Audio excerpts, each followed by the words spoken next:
Hey guys, welcome back to Katawa Shoujo episode 10. But before we get things started, I'd like to remind you guys to like, comment, share, and subscribe so that way to help our channel growth momentum going. Also, I'd like you to I'd like to remind you guys uh, to to enjoy the video and to be safe from wherever you're watching. With that being said, let's let's continue.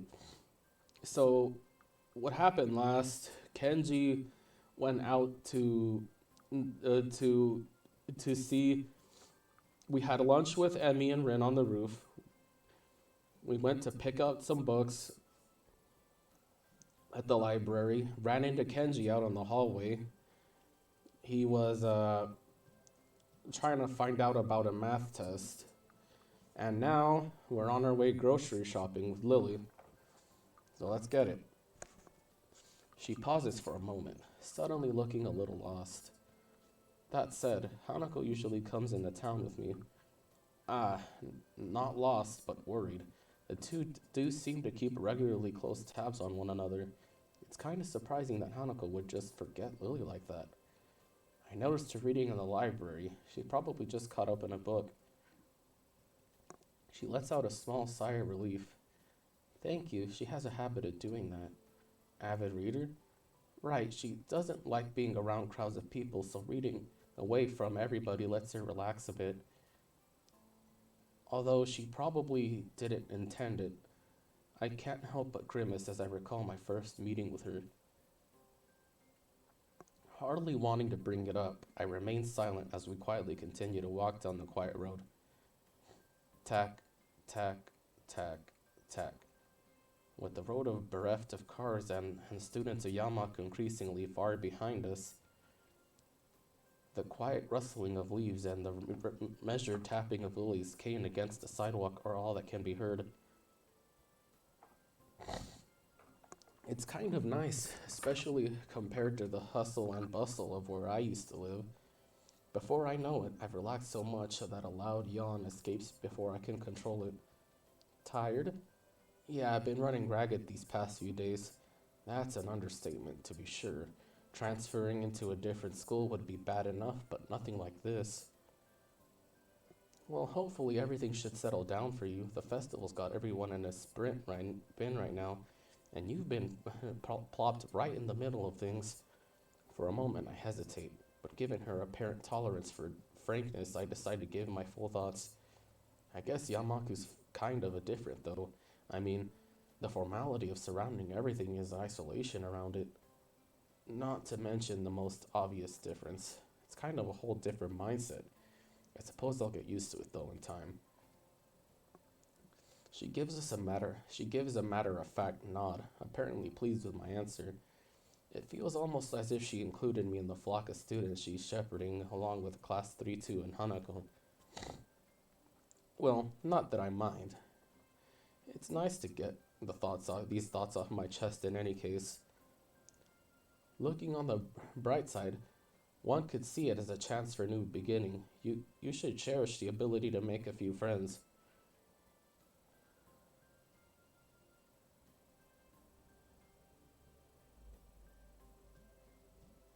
That's optimistic nonetheless. It's good to have a positive attitude about such things, I suppose. I guess that's a good take on it.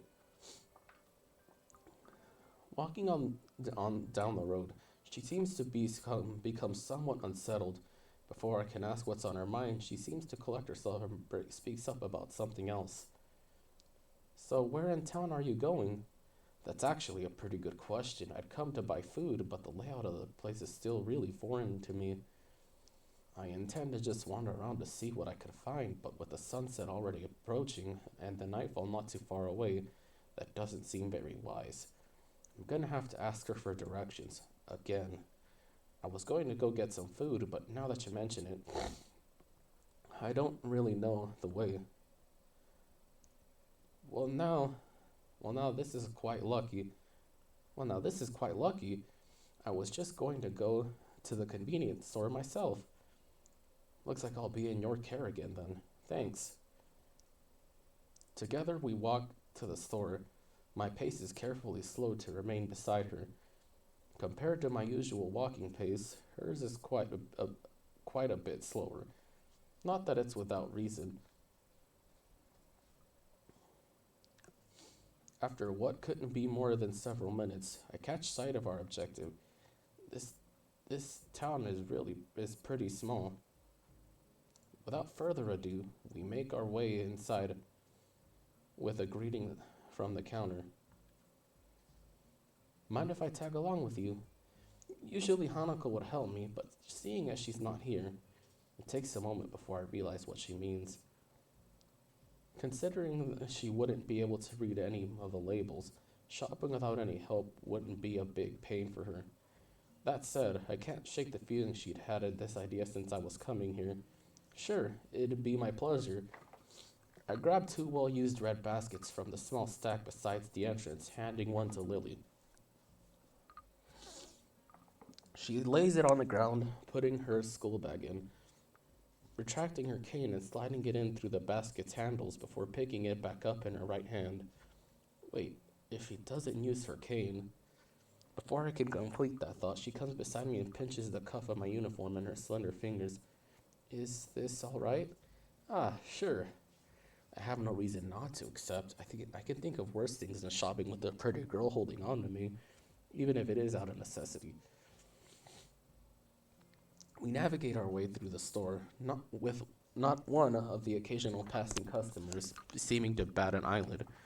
Considering how close Yamaku is, I guess seeing students from there must be entirely normal for the local residents.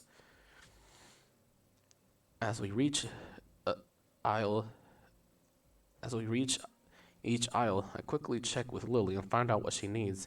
I grab it along with what I'm looking for and put our items in their respective baskets. I guess this is the same routine she and Hanako follow every Friday. Right. All that's left is the bread. That should be my shopping done. Do you need anything else, Lily? No, this should be everything. Off we go then. With a quick side trip to the bakery section, we make our way to the registers.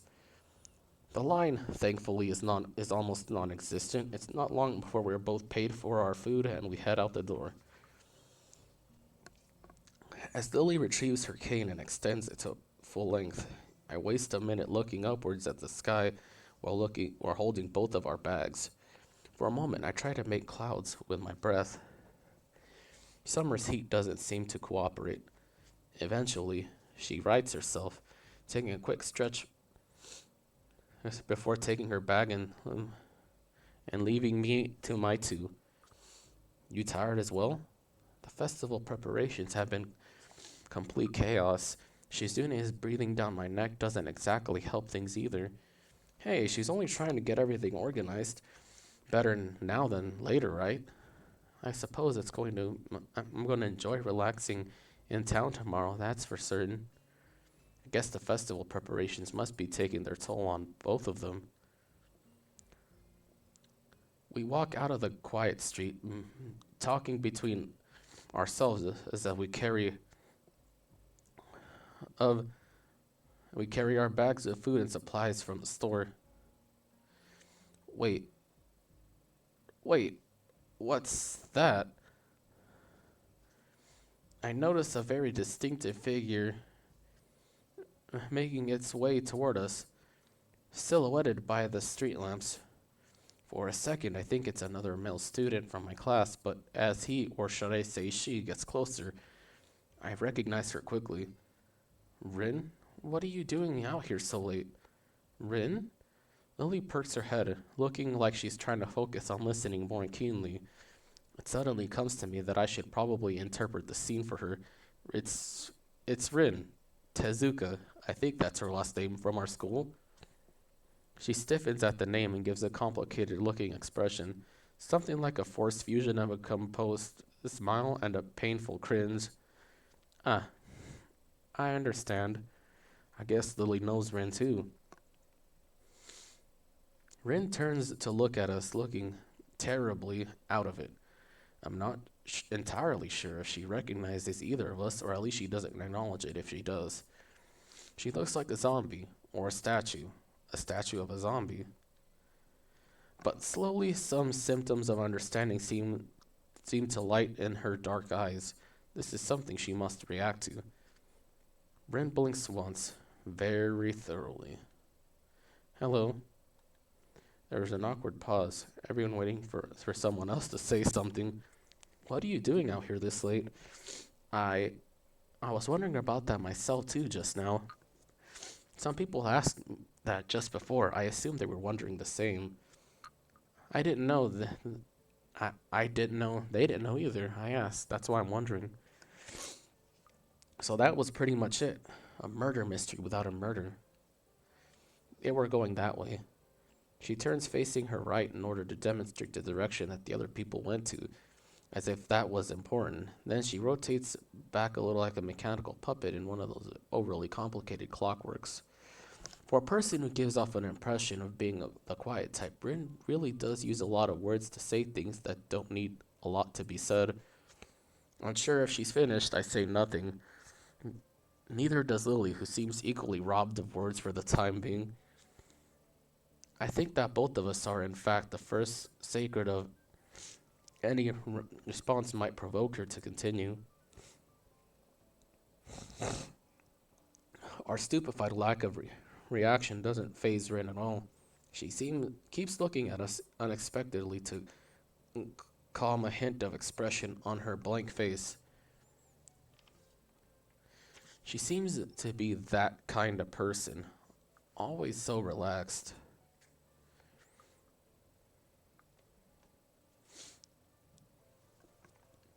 As a bull elephant grade sedatives were flowing through her veins in place of blood. Do you have amnesia? I don't recall you having any of the sort, though. No, I don't think it's that. The other passerbys are probably just worried, though. You do look really lost, the way you were standing in the middle of the street. Oh, I see. Maybe I should have taken another kind of pose in that case. I ponder off for a while whether I should chase this angle further or give up for the sake of my own sanity. I decide on the latter. It seems that most of the time, it's better to not read too deeply into what Rin is babbling about. It, Talking with Rin is like playing chess with a supercomputer who does seemingly completely random moves to mock everything you know about chess. It's like that, except with the human interaction. And even if I win, it feels like losing. Damn, it's just like Kenji said. Even when I win, I lose. Is this the power of the girls of Yamaku? I push the thought aside, it's too dangerous to consider further. It's probably just Kenji's anti-female propaganda getting to me during the moment of weakness. Yeah, maybe taking another pose might have worked. So anyway, you have no idea what you're doing here? She frowns, looking extremely displeased at either my question, its consequences, or the answer she's about to give. I do have some idea. I can't really tell what kind of an idea. That sounds like progress, at least.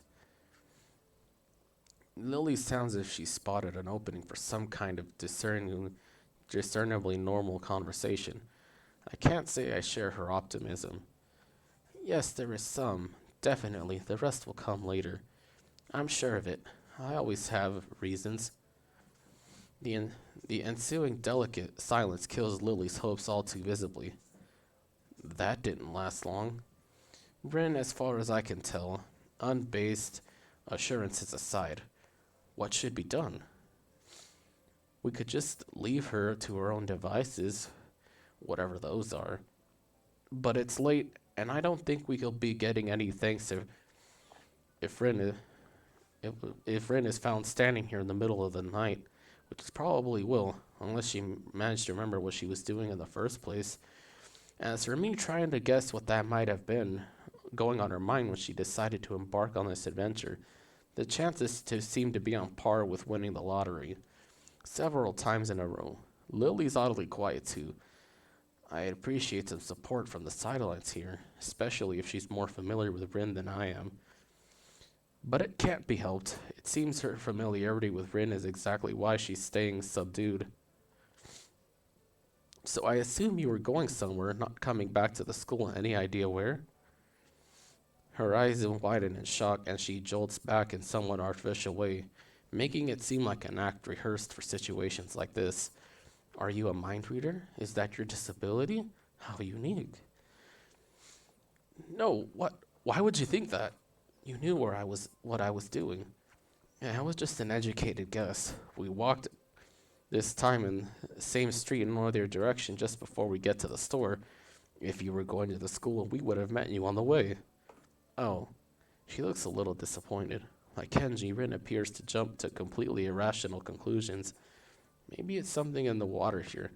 I make a mental note to stock up on soft drinks.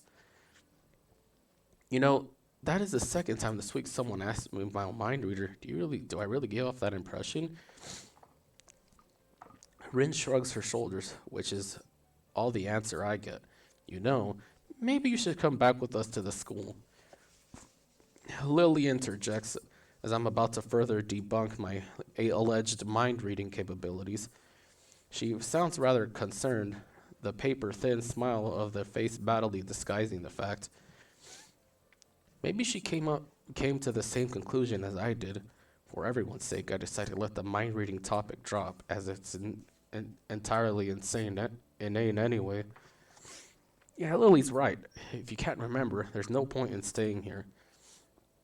Rin considers this a rather simple deduction for a moment, then nods. Okay.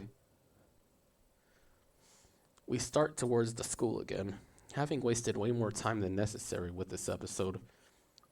Rin walks along the edge of the sidewalk, and her a rhythmic way looking like a mix of a sleepwalker and a rope dancer, while Lily keeps one hand on my shoulder, tapping the ground with her cane. Tap, step, step, tap, tap, step, step, step. Apart from that, a few fragmented beginnings of a conversation. It's quiet apart from the relaxing one in town at night. So how's the mural going? We are gonna get bad luck. Never talk about works in progress. I'm sure it'll be wonderful. Bad luck. Tap, step, tap, step. She doesn't care to talk about it. Lily's politeness feels out of place for the first time. Step, step. The hill the Yamaku rests on top of is surprisingly steep going uphill. We slow to a pace, but almost there. I could see the gates already. More than that, though, I noticed that Lily's hand is slightly tightened on my shoulder, interpreting as a gesture she wants to ask something. I speak up. Anything wrong, Lily? I resist her to stay aside from our traveling companion, but only just. For a moment, she seems to debate whether she should even bring it up, but goes for it anyway.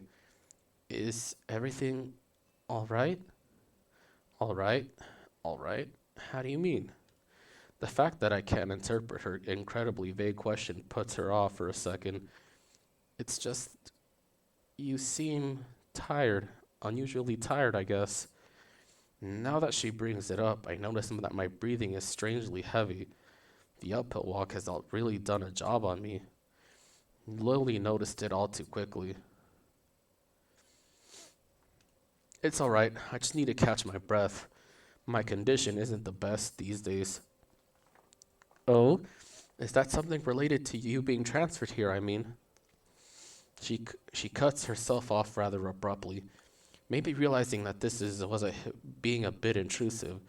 Her instincts are sharp though, and while I don't like the subject, it's not like I should lie about it. If it's Lily, I don't think I mind. I'm just a little weak for the time being.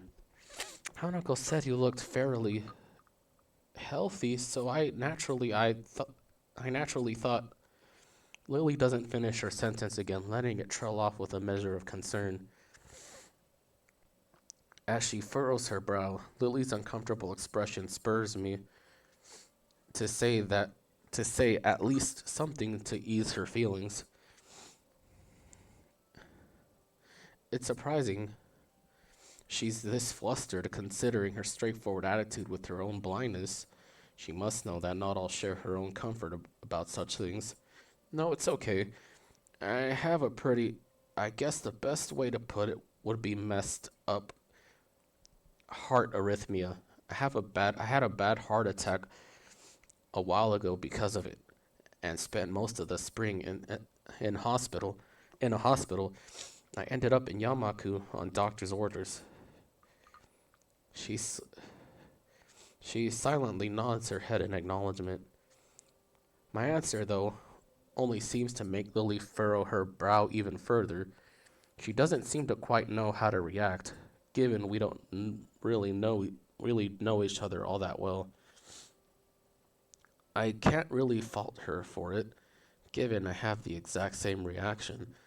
To my surprise, in a moment's time, her face shows that she comes to some sort of realization. Wait, so the time when Emmy collided and you collided in the hallway? I grimace slightly. Her ability to connect the dots quite so fast is unexpected. Yeah, I guess I'm a textbook example of why those rules about running in the corridors exist. That was a lot more dry than I'd intended. Lily visibly shies away from continuing the topic. While I do want to assuage her concern, I really don't want to dwell on this either. Don't worry about it. I tried offering a reassuring smile, but then I realized the futility. Without knowing this, Lily smiles at me reassuringly, but doesn't say anything further. Arriving at the dorms, Rin stops in front of her mural. Lightning struck her. She had been quiet for most of the walk back. I had all but forgotten she was there here. It's Friday, isn't it? Yes, Friday, the 8th of June. This is bad. Bad? Why? I think I'm going to the fetal position and throw up, possibly in reverse order. Is something wrong?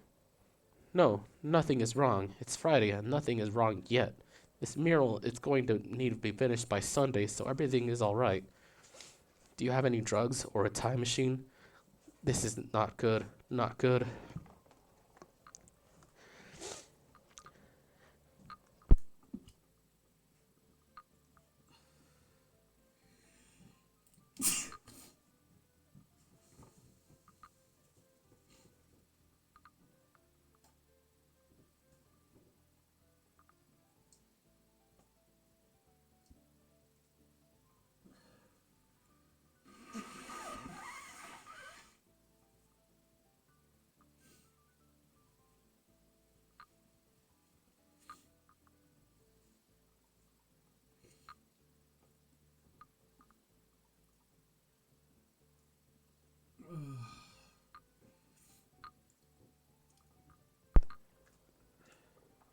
So she's been behind her schedule.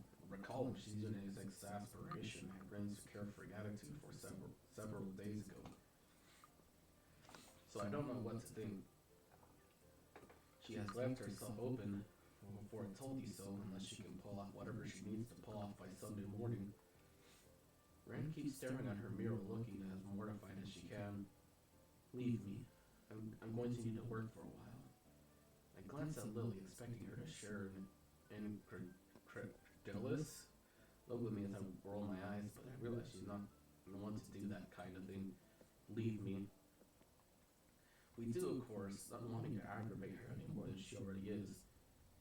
There is a churning bad feeling in my gut. Ren sure has a knack of making people feel worried about her. She seems to like she seems like a person who should never be left alone. Maybe we should call someone? She sounded like she was going into shock or something.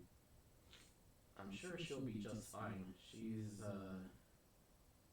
just a and how to say Millie cocks her head a little, trying to find a play with calling Rin crazy without calling her crazy. Unique? Yes, a very unique person. I guess you could say that. She giggles at the notion melodiously, nodding in agreement. Sorry about leaving you stranded as you talk to her. I don't really understand her, so I keep my distance. My guess was right. Lily offers a slight apologetic smile as if she was sorry that her own shortcomings had prevented her from becoming closer to Rin. I'm not one to blame her at all. Lily let slip a long breath, probably a disguised yawn. I imagine she's exhausted by all this as I am. I'd better leave now and give these to Hanako. Thank you for the company, he sobbed. She smiles very sweetly at me. It feels different than normal, despite the fact that she seems to be smiling so often. I can't put my finger on what the difference is. It's just different. Relaxed, I'd say, but that's probably just relief from getting rid of Rin. Maybe. Yeah, good night. Say hi to Hanako for me. I will. Good night.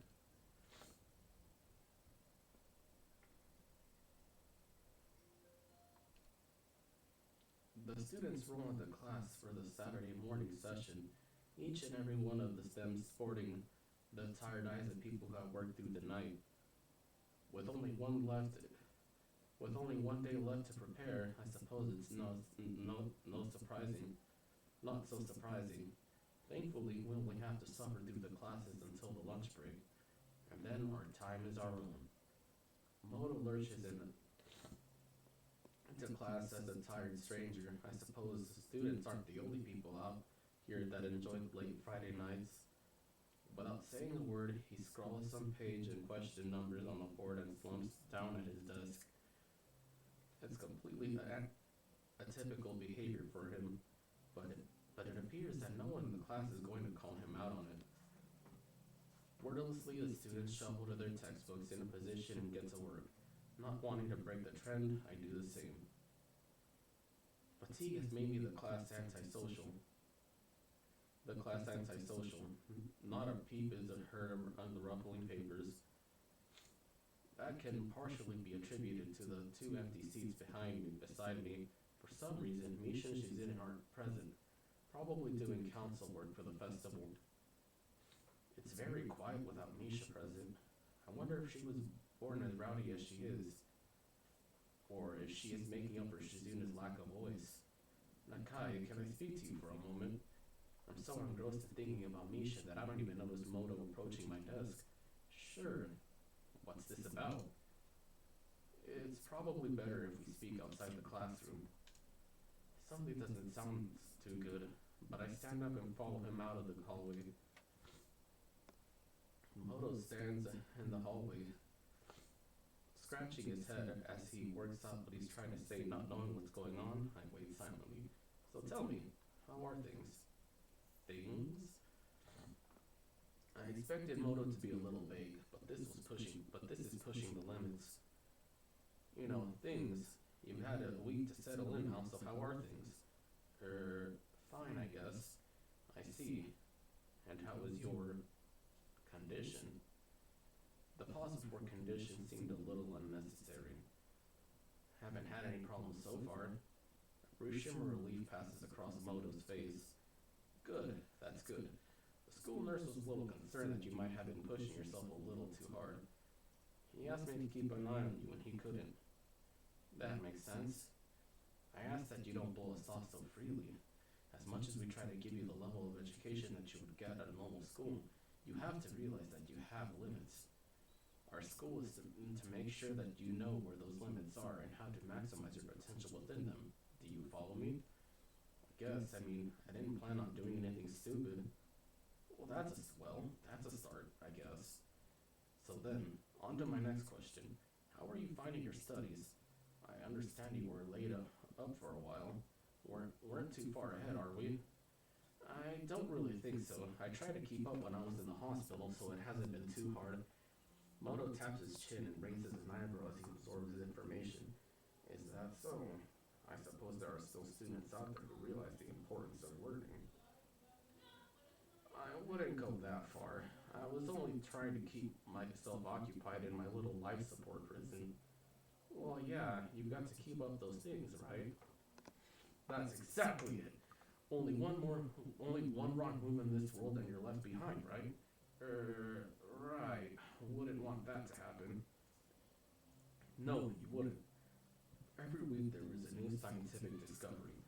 Most of them mean nothing to the layperson, but any one of them could be the key to the next big thing. I'll keep that in mind.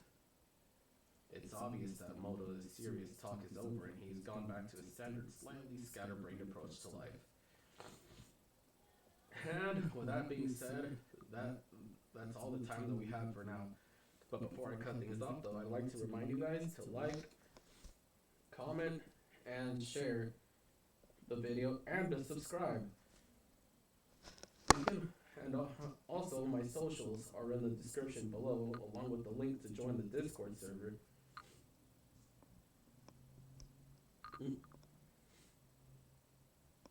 Right. You can also join the Discord server. It's completely free to join. That being said,